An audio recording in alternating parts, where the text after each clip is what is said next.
Hello అండి, welcome to my channel. ఇవాళ మన ఛానల్లో రెసిపీ వచ్చి నా స్టైల్లో మటన్ కర్రీ విత్ రాగి సంగటి. ముందుగా అయితే మటన్ కర్రీ ఎలా చేయాలో చూసేద్దాము.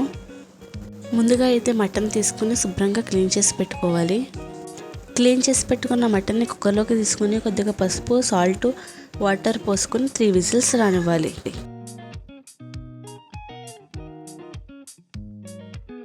ఇలా 3 విజిల్స్ వచ్చిన తర్వాత వేరే కడాయి పెట్టుకొని కొద్దిగా ఆయిల్ వేసుకొని చిన్నగా కట్ చేసి పెట్టుకున్న ఉల్లిపాయ, పచ్చిమిర్చి ముక్కలన్నీ ఫ్రై చేసుకోవాలి.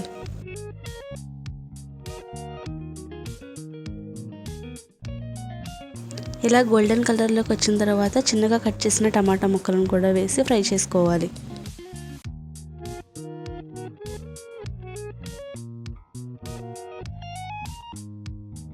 ఇలా ఉల్లిపాయ, టమాటా ముక్కలు బాగా మగ్గిన తర్వాత దీనిలో కొద్దిగంత పసుపు, టేస్ట్కి సరిపడగా సాల్ట్, కొద్దిగా కారం వేసుకుని కారం పచ్చివాసన పోయేంత వరకు వేయించుకోవాలి.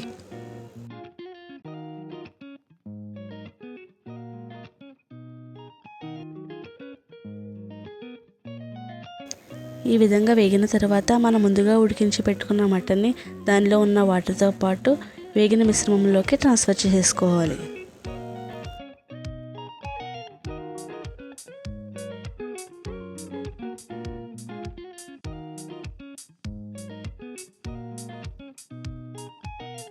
వాటర్ సరిపోదు అనిపిస్తే కొద్దిగా వాటర్ తీసుకొని మూత పెట్టుకొని కూరని ఉడికించుకోవాలి.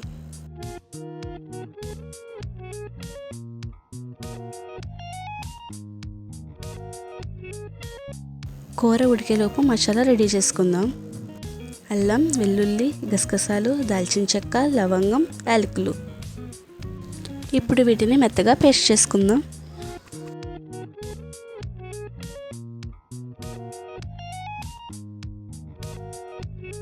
కూర అయితే దగ్గర పడింది. ఇప్పుడు మనం దంచి పెట్టుకున్న మసాలాని అందులో వేసుకుందాం.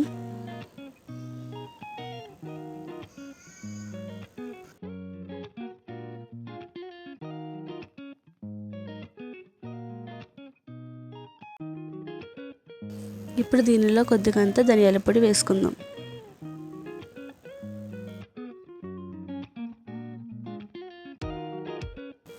మసాలా అంతా బాగా పట్టేలాగా మగ్గనివ్వాలి.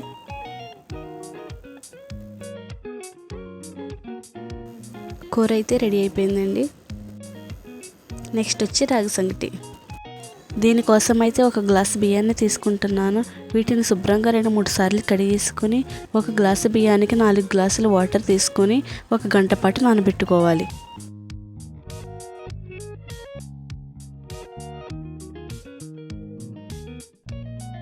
గంట తర్వాత నానబెట్టుకున్న ఈ బియ్యాన్ని స్టవ్ పై పెట్టుకొని మెత్తగా ఉడికించుకుందాం.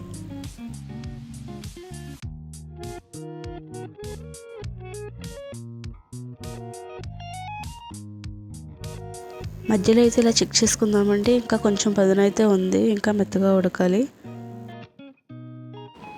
ఈ విధంగా మెత్తగా ఉడికించుకోవాలి. ఇప్పుడు ఏ గ్లాస్తో అయితే బియ్యాన్ని తీసుకున్నామో అదే గ్లాస్తో రాగి పిండి తీసుకొని ఇలా వాటర్ పోసుకొని ఈ కన్సిస్టెన్సీలో కలుపుకోవాలి. ఇలా కలుపుకున్న రాగి పిండిని ఉడికిన అన్నంలో వేసుకొని ఇలా బాగా మెత్తగా అయ్యేంత వరకు కలుపుతూనే ఉండాలి. టేస్ట్కి సరిపడా సాల్ట్ వేసి దగ్గర పడనివ్వాలి.